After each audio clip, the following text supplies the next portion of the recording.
आपके आगे कोई बोल पाता था। लेकिन उस वक्त आपने पाप होते हुए क्यों देखा? आप तो उस वक्त पाप होते हुए खूब देखते रहे। आज हमको ज्ञान दे रहे हो कि पाप होते हुए नहीं देखना चाहिए। वही पितामह भीष्म के आंखों से नेत्रों से आंसू बहने लगे। कहा, बेटी यही तो कारण है कि अब मैं 52 दिनों से बाणों की सैया पर पड़ा हुआ हूँ, क्योंकि मैंने अपनी आंखों के आगे पाप होते हुए देखा है। मुझे अपने बहुत सारे पूर्व जन्मों की 101 जन्मों की याद है कि मैंने जीवन में कोई पाप नहीं किया, लेकिन मैंने अपनी आंखों से पाप होते हुए देखा है। इसीलिए बाणों की सैया मुझे आज मिली है। लेकिन मैं दुर्योधन का दूषित अन्न खा रहा था इतने दिन से, इसलिए मेरी जो बुद्धि थी वो बिगड़ चुकी थी, मेरी मति बिगड़ चुकी थी, क्योंकि जैसा खाते हैं अन्न वैसा हो जाता है मन। लेकिन अब मेरे अंदर से वो रक्त की एक एक बूंद निकल चुकी है। अब मेरी मति बिल्कुल शुद्ध हो चुकी है, बिल्कुल पवित्र हो चुकी है, और नजरें घुमाई है भगवान श्री कृष्ण की ओर, और भगवान की उन झांकियों को याद करने लगे हैं, उन लीलाओं को याद कर रहे हैं महाभारत के युद्ध में। कह रहे हैं, कृष्ण तुमसे बड़ा छलिया कोई नहीं है। लोग तो कहते हैं तुमने खाली गोकुल में ही माखन चुराया है, खाली गोपियों के ही चीर चुराए हैं। मैंने तो तुम्हें महाभारत जैसे युद्ध में भी चोरी करते हुए देखा। कन्हैया कहते हैं कि हमने क्या चोरी की, हम तो निहत्थे थे, हमने तो शस्त्र भी नहीं उठाया, हमने कौन सी चोरी की, हम तो खाली रथ चला रहे थे, अर्जुन के सारथी थे। पितामह भीष्म कहते हैं आप रथ नहीं, आप पूरा युद्ध चला रहे थे। कृष्ण क्या करते थे, क्या करते थे कृष्ण कि जैसे ही योद्धा कोई सामने से मारने आता था, कोई बाणों की बौछार करता था अर्जुन के ऊपर, कृष्ण के ऊपर, रथ के ऊपर, तो भगवान श्री कृष्ण क्या करते, इतना सुंदर छवि बना लेते थे, ऐसी मोहिनी सूरत बना लेते थे कि जो मारने वाला था वो टकटकी लगा करके कृष्ण को देखने में लग जाता, और मौका पकड़ के अर्जुन उसमें बाण मार देते। पितामह भीष्म कहते हैं यही तो मेरे साथ हुआ, मैं सुंदर छवि को देखने में लगा रहता, और अर्जुन ने मेरे बाणों पे बाण मारता गया, मारता गया, मारता गया। लेकिन बाण मारने का दुख नहीं था, लेकिन जो आनंद उस छवि को देखने में आ रहा था, उस आनंद के आगे बाणों का दुख कुछ भी नहीं लगा। इसलिए आपसे बड़ा चोर है कौन? आपने तो युद्ध में भी चोरी की है। कहते कि अर्जुन के रथ में जो घोड़े लगे हुए थे उनको प्यास लगी थी।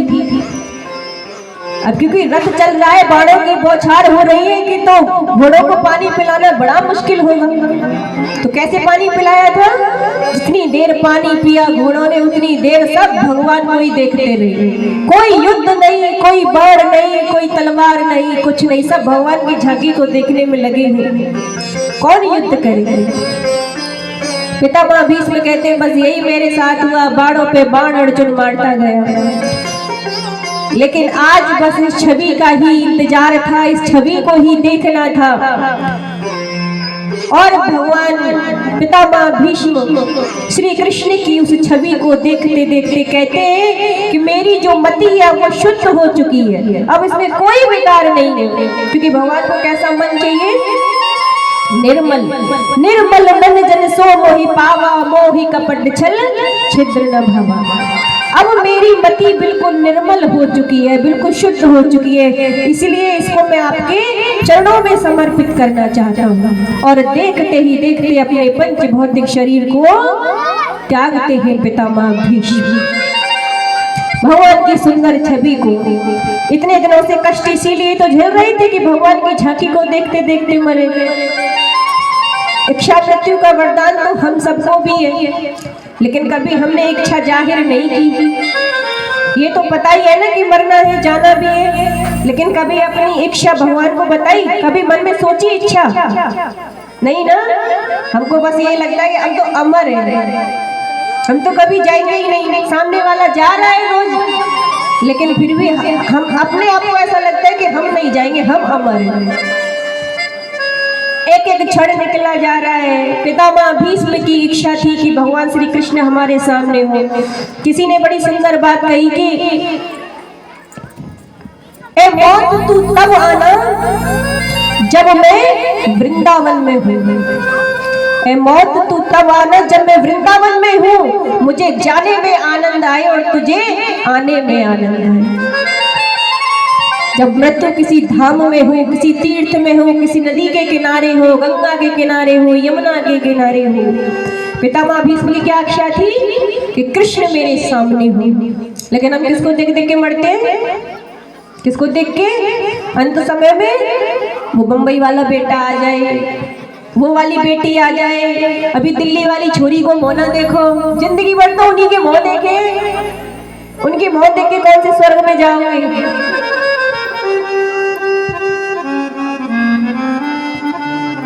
लेकिन कभी भगवान से इच्छा जाहिर नहीं की। मृत्यु तो सबकी हो रही है, लेकिन मृत्यु हो पितामह भीष्म के जैसे।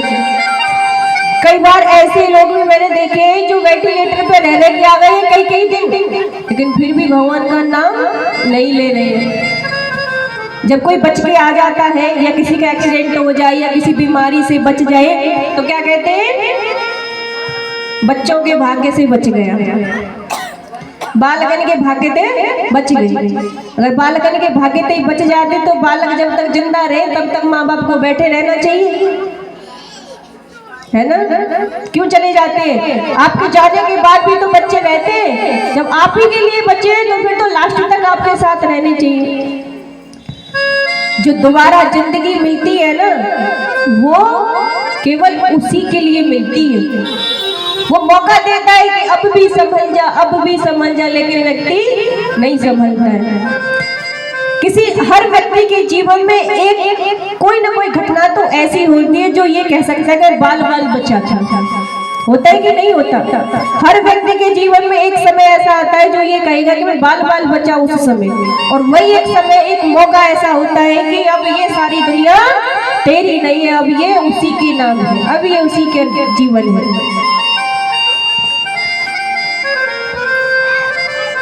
लेकिन अभी हमने सोचा ही नहीं है। तो ऐसे पितामह भीष्म,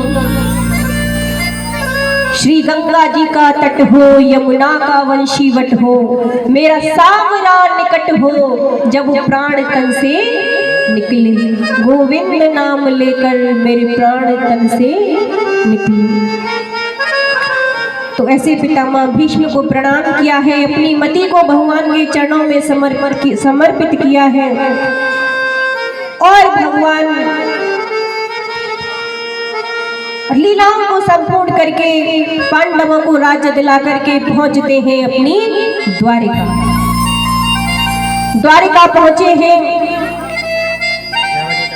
और पीछे जिस गर्भ की भगवान ने रक्षा की थी, उत्तरा के गर्भ की रक्षा की थी, आज उस बच्चे ने जन्म लिया है और उस बच्चे का नाम रखा गया है क्या? परीक्षित, जिसका एक और नाम है विष्णुराज। कहते हैं कि जैसे इसका जन्म हुआ तो आंखें खोल करके चारों तरफ देखने लगा। क्या देख रहा था? कि जिस छवि को मैंने गर्भ में देखा था वो छवि अब बाहर किधर है। और कहते हैं द्वारिका से भगवान श्री कृष्ण भी आए थे और आकर के परीक्षित को दर्शन दिया है, उसका नाम रखा गया है विष्णुराज। और वहीं परीक्षित थोड़े बड़े हुए, पांडव परीक्षित को राज्य देकर के द्रौपदी को साथ लेकर के स्वर्गारोहण की यात्रा करते हैं, हिमालय की यात्रा करते हैं। परीक्षित थोड़े बड़े हुए, सारे संस्कार दिए पांडवों ने, शिक्षाएं दी। परीक्षित जी का कह नहीं सकता कि राजा, कोई यही कहेगा कि राजा हो तो ऐसा ही होना चाहिए। संतों की सेवा किया करते थे, भेष बदल बदल कर जाते थे संतों की सेवा के लिए। तलवार उठाई थी इसलिए कि मेरे राज्य में कोई मूक प्राणी को नहीं मारेगा, कोई जीवों की हत्या नहीं करेगा। ऐसा था राजा परीक्षित का राज्य। राज्य कैसा होना चाहिए परीक्षित जी बताते हैं। और आज का राज्य कैसा है? राजा परीक्षित के जमाने में चोरियां नहीं होती थी, वहां सबके दरवाजे खुले ही रहते थे। अब पहले कहते थे कि इंसानों के ऊपर छोड़कर चले जाते थे कि भैया हमारे घर का ध्यान रखना, कोई ताले वाले नहीं हुआ करते थे। इंसानों से थोड़ा विश्वास हटा क्योंकि उनकी भी मति बदली। फिर क्या हुआ, ताले का जन्म हो गया। अब घर में ताले लग गए सबके, है ना। अब घर में भी कई बार ऐसा होता था कि घर में कोई ना कोई ऐसा व्यक्ति निकल आता था कि चोरी कर लेता है, ताले भी टूट जाते थे। तो क्या हुआ, ताले से भी विश्वास हटा तो फिर क्या हुआ, घरों में दरवाजे लग गए, दरवाजे भी टूटने लगे। फिर क्या हुआ, अब सीसीटीवी पे भी नजर है, फिर सीसीटीवी पे भरोसा हुआ। अब सीसीटीवी से भी भरोसा उठ गया। अब चोर क्या करते हैं, गली में आते, मास्क लगा के आते हैं, मास्क लगा के आएंगे, पूरा मुंह ढक के आएंगे, क्या कर लेंगे सीसीटीवी कैमरे से। ऐसा राज्य है। तो राजा परीक्षित का राज्य, एक दिन कहते राजा परीक्षित जा रहे थे कहीं, उन्होंने एक दृश्य देखा। क्या देखा कि एक बैल खड़ा हुआ है और एक गाय खड़ी हुई है। बैल किसका स्वरूप है, धर्म का, और गाय किसका है, पृथ्वी माँ का। और वो बैल के 3 पैर कटे हुए हैं और गाय माता उस बैल को देख करके रो रही है, रुदन कर रही है। तो जो धर्म रूपी बैल है वो कहता है गाय से कि तुम क्यों रो रही हो, क्या कारण है, क्या भगवान धराधाम को छोड़ करके चले गए इसलिए रो रही हो, या मेरे 3 पैर कटे हुए हैं इनको देख करके रो रही हो। शायद मेरे कर्म ही ऐसे रहे होंगे, किसको दोष देते। कर्म प्रधान विश्व रच राखा, को कर दर्द बड़ा पैसा खा। शायद हमारे कर्म ही ऐसे रहे होंगे जिनकी वजह से हमें ये सजा मिली है। पृथ्वी मैया जो गाय के रूप में थी वो कहती है कि मैं इसलिए रो रही हूँ कि जब इस धरती पर धर्म ही नहीं रहेगा तो मैं कैसे रह पाऊंगी, क्योंकि पृथ्वी बिना धर्म के कैसे रहेगी। वो कहती है पितरों के काम, भगवान के काम, सत्य अखंड हरि भजन कहाँ करते हैं, धरती पर ही करते हैं। और जब धरती पर धर्म ही नहीं रहेगा तो फिर मैं कैसे रह पाऊंगी। ऐसा दृश्य जब देख रहे थे तो थोड़ा और करीब आते हैं परीक्षित। पूछा है कि ये सब किसने किया। धर्म रूपी बैल कहता है किसका नाम ले। तो राजा परीक्षित कहते हैं कि कौन है मुझे बताइए, मैं जिंदा नहीं छोड़ूंगा। मेरे राज्य में ऐसा कृत्य करने वाला है कौन।